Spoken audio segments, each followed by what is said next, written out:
À l'âge de 12 ans, Harry Melling y accédait à la notoriété en interprétant Dudley Dursley dans la saga Harry Potter.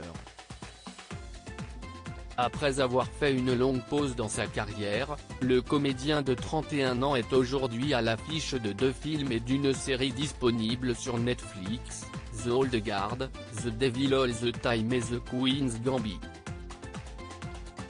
Lors d'un entretien accordé au site People, celui qui prêtait ses traits au cousin capricieux de Harry Potter a confié « J'espère que les gens ne s'énubleront pas de me voir.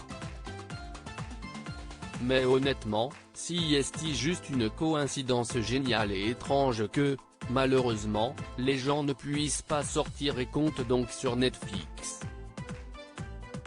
Cela a donc été un événement vraiment étrange et merveilleux. Si Harry Melling est un bon acteur et a eu la chance de participer à une saga devenue culte, plus personne ne le reconnaît dans la rue. Et pour cause, le comédien britannique a perdu énormément de poids, je pense que c'était une chose inconsciente quand ça a commencé à arriver. Je suis allé à l'école d'art dramatique à 18 ans et si est un peu là que le poids a changé, pas pour un besoin majeur de mon côté, mais si est juste quelque chose qui vient de se passer. Et j'ai beaucoup de choses depuis l'école d'art dramatique, je suis allé faire beaucoup de théâtre. Le comédien a ensuite révélé que perdre du poids le rendait presque méconnaissable, ce qui est, pour lui, bénédiction, pour qu'il puisse recommencer sa carrière. Je pense que l'une des bénédictions de ce genre d'étape de ma vie a été le fait que je n'aille pas été reconnu.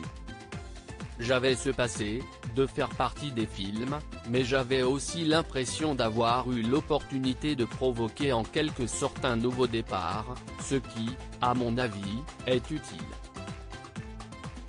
Focus sur la carrière de Harry Melling. Depuis sa participation à Harry Potter, le comédien a fait du chemin.